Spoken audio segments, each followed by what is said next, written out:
Bonjour, our luxury story is bringing us today to meet with a young emerging artist born in the German spa town of Baden-Baden and with Greek origins, someone exposed at the Galerie Da-End in Saint-Germain-des-Prés, the contemporary art gallery presenting its 13 contemporary cabinet of curiosity, and name simply 13. Bonjour, Georgios Georgolios. Bonjour, Monsieur Icon. Alors, I wanted to talk with you about your work. I happened to discover your exposition at the Galerie Da-End, and I would like you to tell us a little bit about what is it what you do. I'm painting. I'm an oil painter, and that's what I do. I make paintings. I make frames occasionally as well, and I am now exhibiting with a gallery. But now, let's start maybe. So everything started with fashion, right? In your site, initially. More or less, I'm not sure if it started with fashion, but fashion was always an important component, and I feel like the interest in fashion was there before I had made the decision to become an artist. Mm-hmm. So maybe. How was this interest in fashion? Hard to say. I feel like I was always interested in a way of self-expression, and fashion is a very common tool to do that, to express oneself. I was interested in it both in terms of how I dressed, but also in terms of how other people dressed. And I was also always very interested in creating a world, and I felt like that was always done through fashion partially too. So next to an early interest in architecture, in art in general, I also always had an interest in fashion, if it was, I don't know, through children's movies, Disney movies, other cartoons. The choice of fashion is always an intrinsic part of the character. And any brands in particular, maybe? Early on, no, not really. I knew too little. When I was a teenager, I was very impressed by Dolce & Gabbana. I loved the elaborateness of the brand. Not so much anymore. I feel like I have transitioned to liking many brands over the time, but recently they are changing their identity relatively fast. So whenever I think I love a brand, they have already taken a turn, and I am basically enthusiastic about another brand. I don't know if that's me or if that's the brand, but at the moment I really love Schiaparelli, and I really like Dior as well. Yeah. Okay, and very quickly, this interest in fashion turns into art. Tell us a little bit about it. The interest in fashion maybe didn't turn into art, but when I decided to become an artist, I did have to ask myself the question, how do I depict my figures? Because I always knew I would do figurative art, and it actually did take me a while to figure out that contemporary fashion was what I wanted to dress my models in, even though that would have been actually the first thing to think of, considering that I always had an interest in fashion. But yeah, it did take a while for me to come up with that idea. When you look at my earlier sketches, I often draw nudes. I started drawing. I started painting about 6-7 years ago. So all of my earlier works are sketches, preparations for oil paintings, and yeah, the figures are mostly nude. Until then, I had the glorious idea to pick contemporary fashion to dress my models in. Okay, alors, frame is occupying a very important space in your work.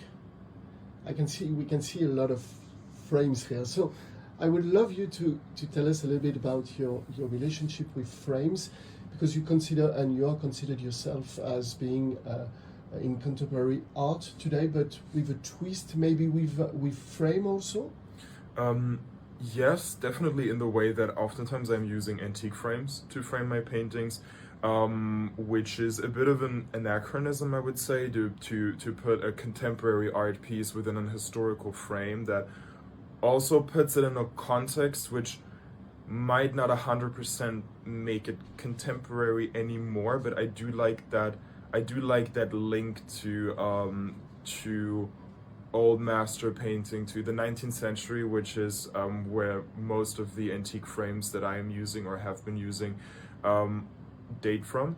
My art is very inspired by painting of the past, by the aesthetic, and by means of composition. So I did find that it was not necessarily off to put my paintings within that context, to just make the link clearer between the inspirations that I draw from now and also the inspirations that I draw from the past. Over time I have also been exploring frame making more. So I started with an internship at a frame restorer to learn all of the necessary techniques to restore frames myself. I was working there for 4 months, and in the past couple of months, especially with my exhibition at Da-End as well in June, July, I have for the first time made my own frame, which is the frame just behind me, the two actually. It's a diptych, and I used the techniques that I learned from restoring frames and applied it to making 2 frames. So the decorative element is actually taken from that frame over here.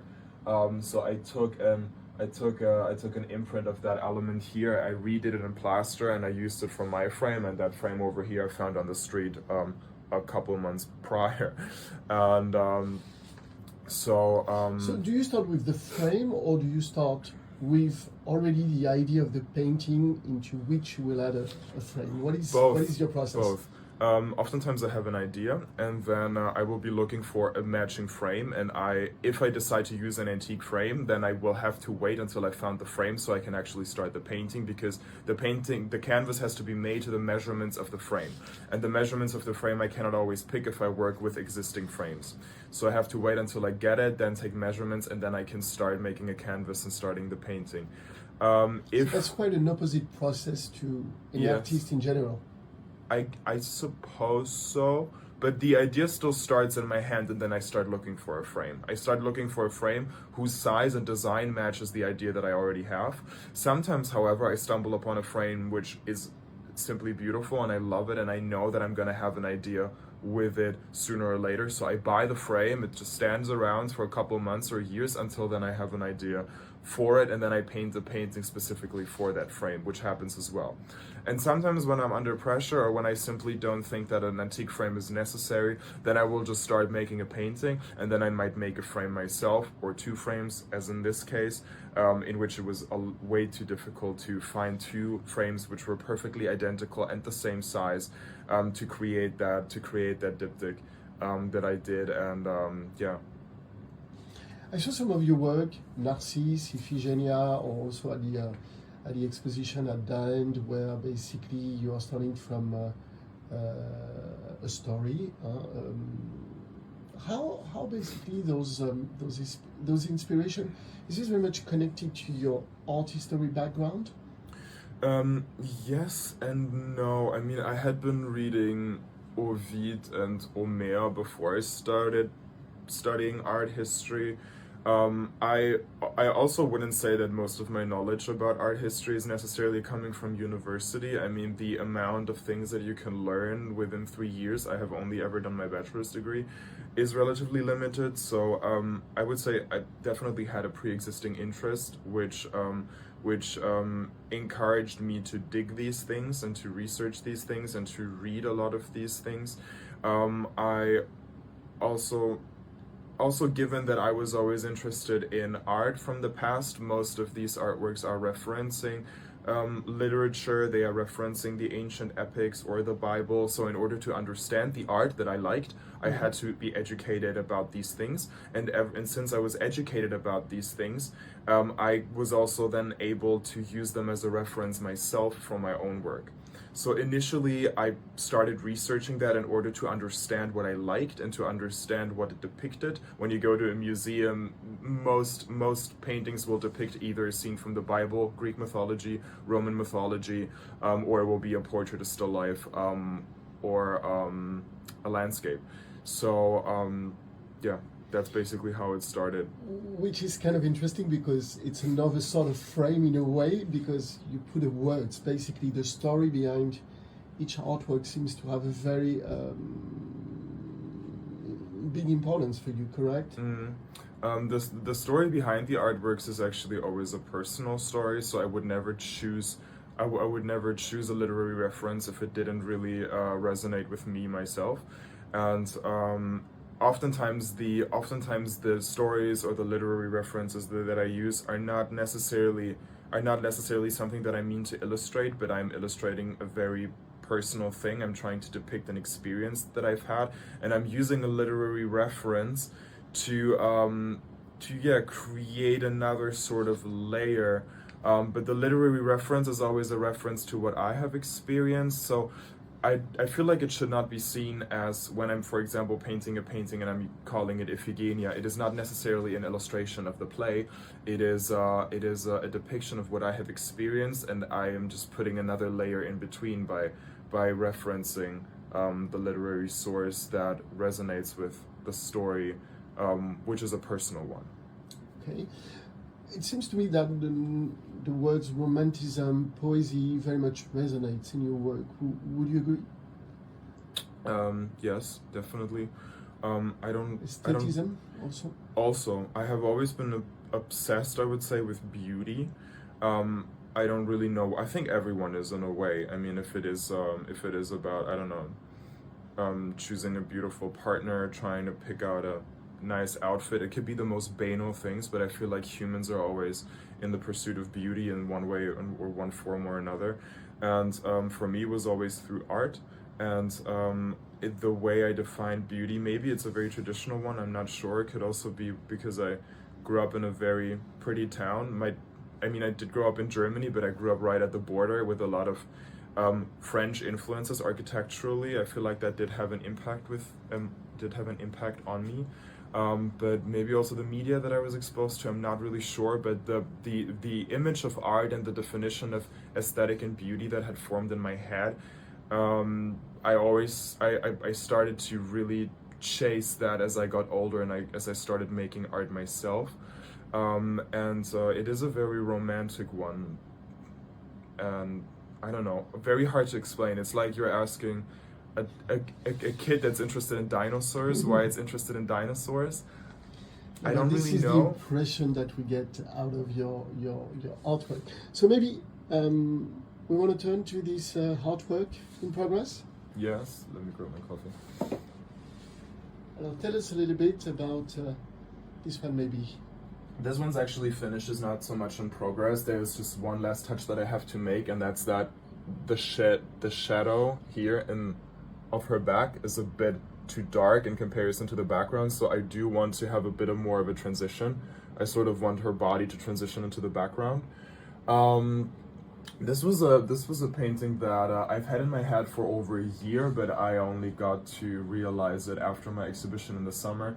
And I do feel like it's important within my oeuvre in general, because it connects different imagery that I have created that are not necessarily obviously interlinked.